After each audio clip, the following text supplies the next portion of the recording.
Open quotes. The most important guardian of our living standards is freedom. End quotes.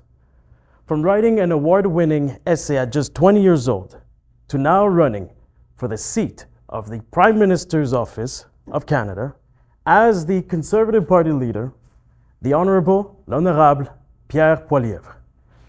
Thank you for being here. Thank we you. extend our delight at your presence here. Thank you. We'll start away right away. Yes. A pressing concern for many Canadians, I would say thousands to millions of Canadians across Canada, is the escalating cost of food price and the ever-pervasive impact of the invisible tax, also known as the inflation. Can you provide us specific insights of your analysis of how and why did this happen? It happened the same way and for the same reason it always happens. Government creates too much cash by running monstrous deficits. That cash then bids up the goods we buy and the interest we pay. So if you think about it, if we had an economy with 10 apples and $10, it's $1 an apple. If you double the number of dollars in the economy to 20, and there's still only 10 apples, well, all of a sudden it's $2 an apple. Here in the Canadian context, in the last 3 years, the Trudeau government has created $600 billion of brand new cash. That's a 32% increase in the number of bills, coins, and bank deposits, during which time the real GDP grew by 8%. So the cash is growing 8 times faster, or multiples times faster than the stuff that cash buys. And so what you have is inflation. This is the same thing that happens to an emperor's kings, queens create cash to fund their spending. So what my common sense plan is to cap spending and cut government waste so we can balance the budget and bring down interest rates and inflation. And that's the only way we're going to stop the invisible and immoral tax that you describe as inflation. And continuing on that point, Yes. another issue that comes up very often is housing inaffordability. Yes. Put it like that. What are your policies and initiatives that you would take to counter that issue that we're having, especially among young Canadians? Well, the problem we have is that there are too few homes for too many people. We have the fewest number of homes per capita of any country in the G7, even though we have the most land to build on, including close to big cities. And that has meant that after 8 years of Justin Trudeau, the cost of housing has doubled. Rent has doubled. The average mortgage payment has doubled. Needed down payment for a home has doubled in 8 years of Trudeau. In fact, housing unaffordability has worsened more in Canada under Trudeau than in all but one OECD country. So we're among the worst in the world. My common sense plan would remove the bureaucracy and taxes that block home building. Right now, we have the second slowest building permits per capita in the G7. The mayor of Montreal has blocked 25,000 new homes. The mayor of Winnipeg just blocked 2,000 homes right next to a transit station that was built for those homes. Vancouver's bureaucrats and politicians add 1.3 million to the cost of every new home with all of their taxes, delays, consultants, etc.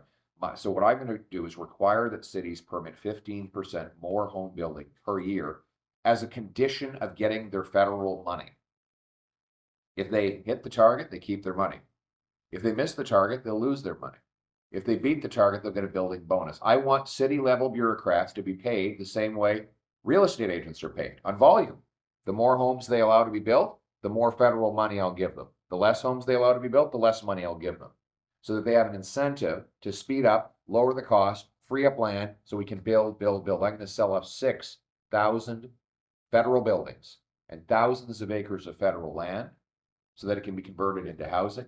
I'm going to require CMHC to approve apartment financing in 2 months rather than 2 years. And if the executives don't hit that target, they'll lose their bonus. And if they still don't do it, I'll fire them. But that's how it's going to work. We're going to bring the real world to the government. Where people don't perform, they get fired. Talking about the real world. Yeah. Considering that Canada's last presence on the UN Security Council was in 1999-2000. Right. And last time we had a bid, we lost. How do you reckon to restore and elevate Canada's reputation and global image on the international stage? Well, let's be honest. What matters is strength and treasure. Let's be honest. Nobody's interested in hearing our speeches. Nobody's interested in our grandstanding, finger wag. They want to know what real power we bring to the discussion. That means rebuilding our military. So I'm going to pull back money that's now going to wasteful foreign aid that supports dictators, terrorists, and international bureaucracies. I'm going to put that into rebuilding our armed forces.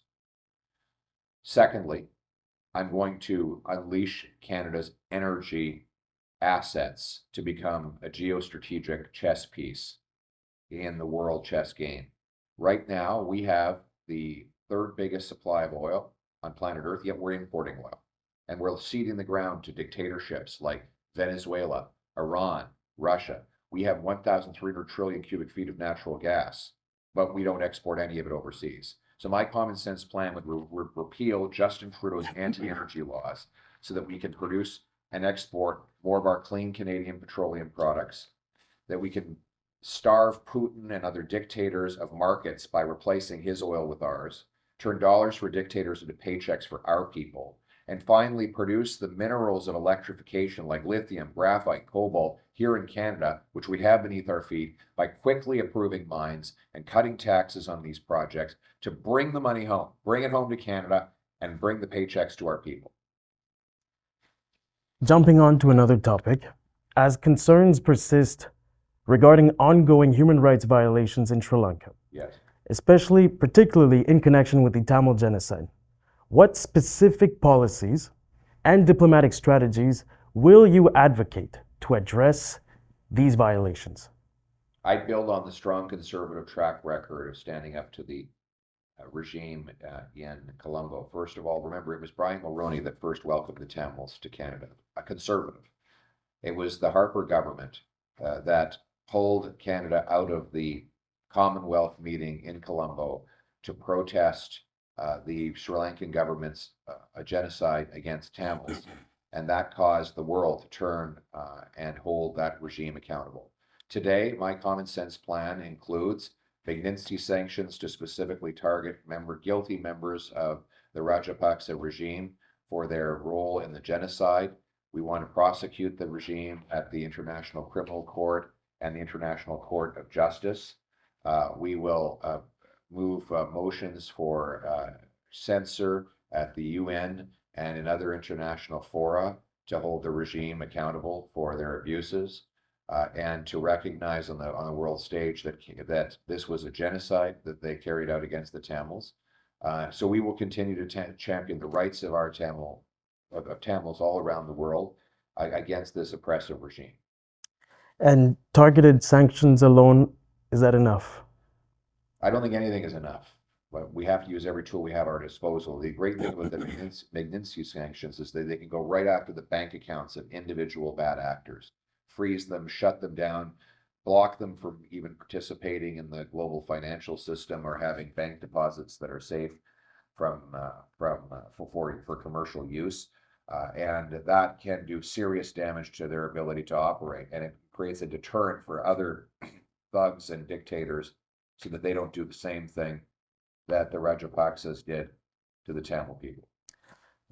Talking about crime, Yes. specifically here in Canada, we're seeing a hike in auto theft crimes and Yes. organized crimes. Yes. How would you combat those? I have a common sense plan to reverse the crime spree Trudeau has unleashed. So let's understand how Trudeau caused this crime problem.